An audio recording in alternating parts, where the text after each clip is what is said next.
Marie Toussaint, vous êtes militante écologiste, française, c'est écrit évidemment. Enfin, en tout cas, je l'avais compris. Juriste en droit international de l'environnement et cofondatrice de l'association dont on a tous entendu parler, Notre Affaire à tous, et à l'origine de la campagne L'Affaire du siècle. Vous avez été élue députée européenne du groupe des Verts en mai 2019 et vous siégez dans différentes commissions, énergie, industrie, environnement, affaires juridiques. Et vous êtes fondatrice de l'Alliance internationale de parlementaires pour la reconnaissance de l'écocide. Donc évidemment, dans cet après-midi autour de la nature et de la biodiversité, vous pourrez nous partager vos convictions et nous mettre en route pour la réflexion, les réflexions qui vont suivre cet après-midi. Et puis Gilles Boeuf, que j'ai le plaisir de connaître déjà, qui est donc ancien président du Muséum d'histoire naturelle à Paris. Vous l'avez été de longues années, Gilles. Vous êtes aujourd'hui président du CIBIOS, le Centre européen qui étudie le biomimétisme, spécialisé en biomimétisme, donc un expert évidemment sur tous ces sujets. Et puis, depuis très peu aussi, j'ai appris président du comité environnement pour les JO 2024, ce qui est une bonne nouvelle pour les JO. Voilà. Alors, on parlait de data center ce matin. J'ai eu la chance de visiter aussi l'appartement de Gilles. C'est un peu le data center des papillons, par exemple. Chez Gilles, vous sortez des classeurs comme ça, et puis un vrai passionné de nature et passionnant. Alors, on vous remercie tous les deux de faire cet exercice, de nous mettre en réflexion sur cet enjeu de nature et biodiversité dans ce World Impact Summit 2021. Vous avez 10 à 15 minutes ensemble et puis je reste pas loin, comme ça je peux aussi contribuer à ce quart d'heure. Voilà, ouvrez vos oreilles, vos cœurs, il y a des tas de choses qui vont nous parler. À vous l'honneur, Gilles, est-ce que tu veux commencer? Ou Marie, honneur aux dames. Si je commence, je préfère que la dame qui commence, mais bon, vous dire pourquoi je suis là déjà. Bon, mon métier, moi je suis écologue, pas écologiste, c'est pas du tout la même chose. Mais j'aime bien les écologistes. Un écologue, c'est quelqu'un qui est un chercheur, un scientifique, qui fait de la science. Et aujourd'hui, je souffre depuis 2 ans là, de la situation actuelle où on a vraiment totalement dévalué la science. Sur le Covid, entre autres, on ne passe son temps qu'à donner des opinions. Et la science est tout sauf une opinion. Donc on abordera un petit peu ce sujet-là particulier. Aujourd'hui, vous allez dans la rue, vous faites une enquête. Est-ce que la chloroquine marche? Le type, il a une opinion, il n'en sait rien, mais il répond, il a une opinion. Et tout est comme ça maintenant. Le monde politique, totalement là-dessus.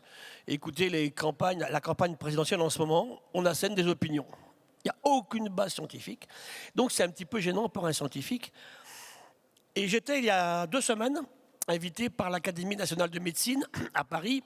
On fêtait le bicentenaire. 200 ans de l'équipe. Moi, je suis endocrinologue au départ, c'est mon métier de base. 200 ans de l'Académie de médecine. Première remarque, il y a 95% d'hommes là-dedans. Donc déjà, il y a un premier problème, effectivement, de répartition. Pas terrible, le sexe ratio.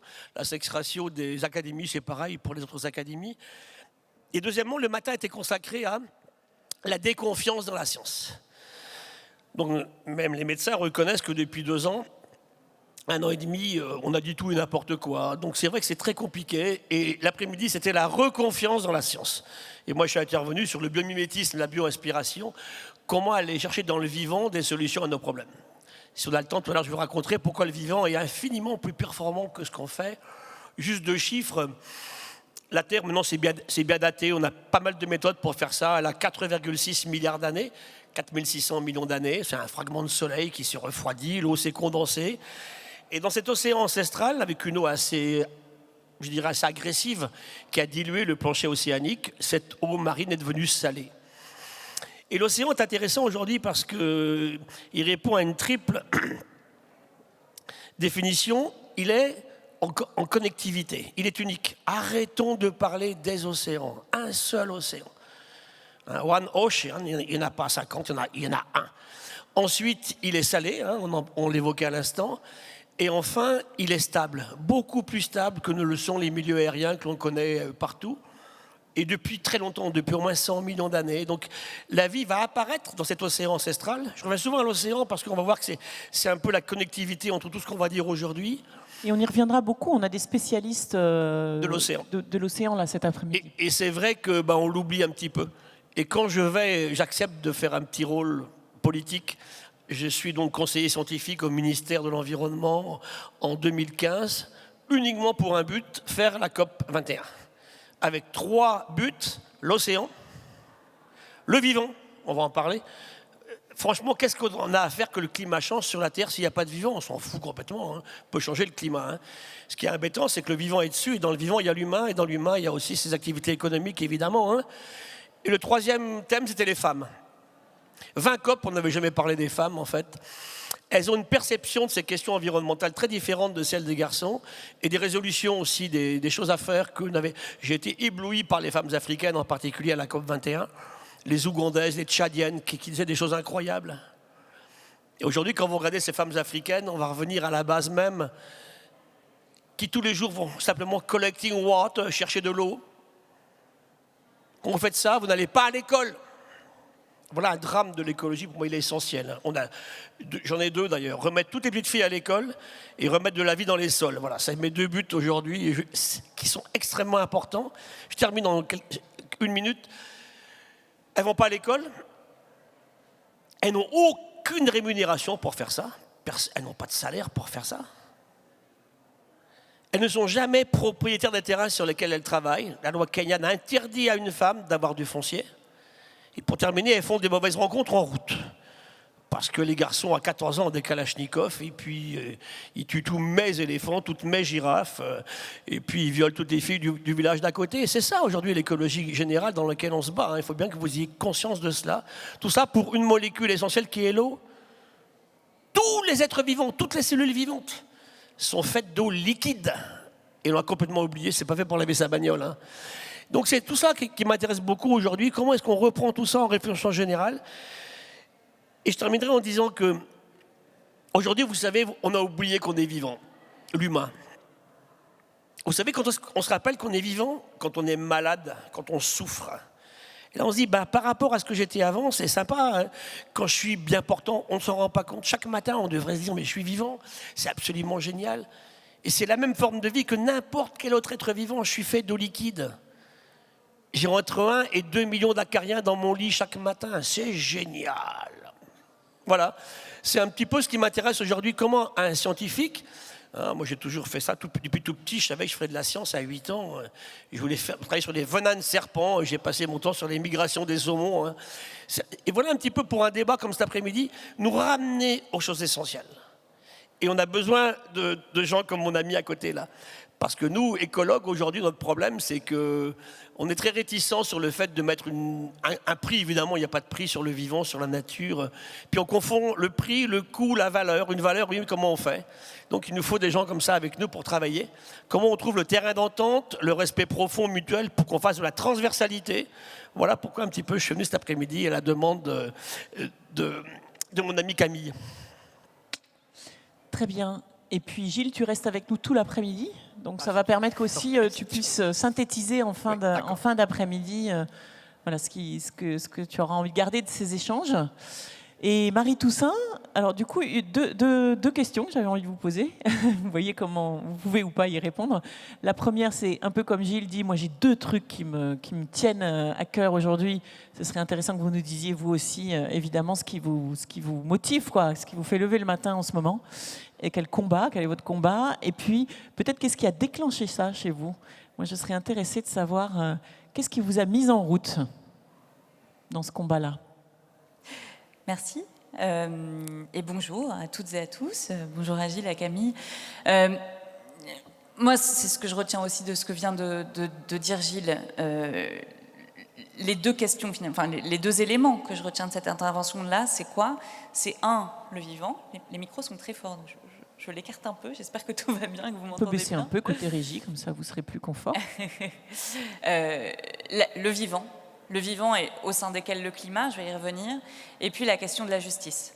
La justice entre les femmes et les hommes, la justice entre le Nord et le Sud, et au sein de chacun de nos territoires aussi, de nos États, même les États les plus riches, la question de la justice entre les plus pauvres et les plus riches, qui se pose aussi de manière absolument essentielle. Et donc je veux dire, peut-être pour commencer, que j'ai été invitée ici, alors on parle de notre affaire à tous et de mon engagement pour les droits de la nature, contre l'écocide, pour la justice climatique, mais j'ai été invitée ici parce que je suis conseillère climat et justice environnementale de Yannick Jadot, donc je tenais aussi à le dire, vous savez la période et le contexte dans lequel on est. Mais pourquoi climat et justice environnementale? Et donc c'est ça qui va me ramener vers la question de la justice et du vivant. Eh bien parce qu'aujourd'hui, quand on regarde, on a entendu parler des femmes africaines, hein, évidemment, qui sont quasiment tout en bas de l'échelle, mais quand on regarde aussi en France, on voit qu'il y a un écart d'espérance de vie de 13,5 ans entre les plus riches et les plus pauvres. Et que ça, c'est lié à quoi? C'est lié évidemment à des habitudes alimentaires fortes entretenues par les lobbies, par exemple au tabac ou à l'alcool, mais c'est aussi lié à l'air qu'on respire, à l'eau qu'on boit et aux conditions dans lesquelles on évolue, c'est-à-dire au nombre de produits toxiques qui nous entourent. Et évidemment, quand on regarde aujourd'hui ce qui se passe en Guadeloupe et en Martinique, on voit bien le problème du chlordécone majeur, le problème des sargasses qui viennent polluer, le chlordécone a pollué la terre et les eaux douces, et puis les sargasses viennent aussi polluer la mer, l'océan. Donc on voit bien à quel point c'est difficile. On voit aussi l'absence d'accès à l'eau potable, alors qu'on est sur le territoire français, sur le territoire de la République française, qui est censé garantir l'égalité et cette injustice absolument criante qui est là pour les habitantes et les habitants de Guadeloupe et de Martinique. Mais il y a d'autres sujets.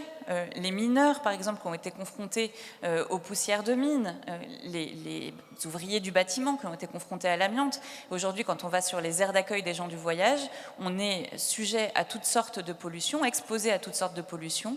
Et donc, il y a un vrai enjeu au fait de remettre, en tout cas de mettre et de garder au cœur du débat cet enjeu de la justice devant les atteintes à l'environnement, de la justice aussi dans les politiques de protection de l'environnement, et évidemment la question climatique, qui est la question de toutes les questions, et qui va déterminer notre capacité de continuer à habiter sur cette planète. Et à ce titre-là, le GIEC nous avait appelé à avoir fait un pic d'émissions de CO2 en 2020. On voit qu'il y a eu un petit tressaillement, tressautement avec la crise pandémique qui a arrêté un certain nombre d'activités, mais qu'on est reparti de plus belle et que les émissions de gaz à effet de serre devraient recommencer à augmenter cette année et l'année prochaine, et puis qu'on doit avoir complètement changé de modèle d'ici 2030. Et donc c'est là où il y a urgence, c'est maintenant qu'il faut agir, c'est d'ailleurs ce qu'a rappelé le tribunal administratif dans l'affaire du siècle, c'est maintenant qu'il faut agir, et donc l'État doit rattraper son retard en matière d'émissions de gaz à effet de serre dans l'année qui vient, donc doubler ses efforts de retirer du CO2 de l'atmosphère dans l'année qui vient. Cette urgence-là, elle est absolue. Elle a aussi été soulignée par la Cour constitutionnelle allemande qui a dit attention, et d'ailleurs la pandémie l'illustre bien, plus on met de temps à agir pour le climat, plus il faudra faire d'efforts, et donc plus les droits fondamentaux et les libertés fondamentales des citoyens seront en danger. Donc c'est aussi pour nous, pour nos libertés, on voit à quel point on a envie de les défendre, et bien pour nos libertés qu'il faut agir le plus vite possible pour le climat. Donc pour la justice, pour la démocratie, il faut vraiment aller vite. Qu'est-ce qui, moi, m'amène ici? Parce que c'était aussi votre question, Camille.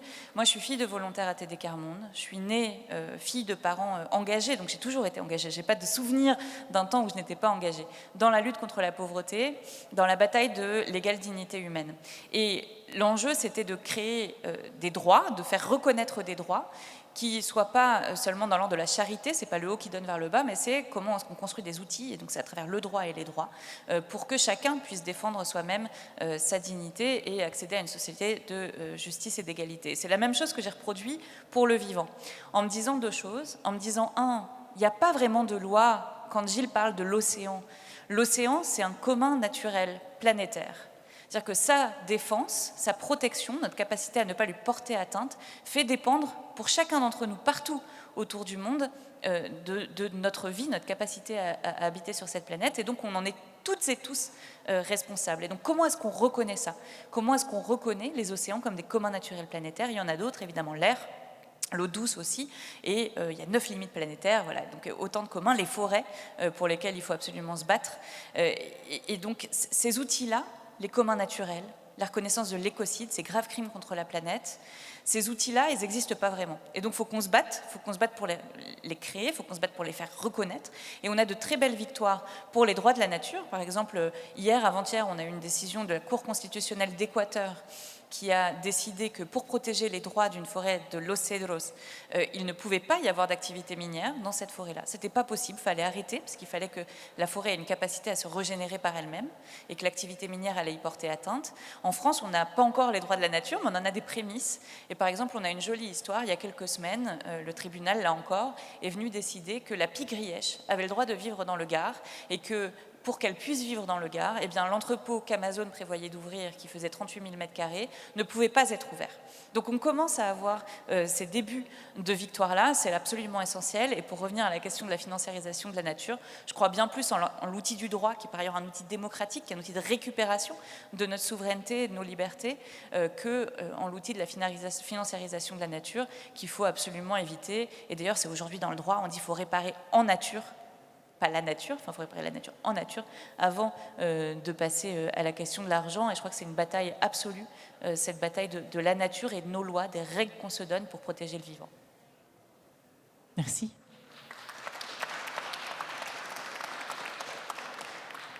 Gilles, un dernier petit mot du coup pour lancer cet après-midi. Alors le clin d'œil, c'est la pie grièche.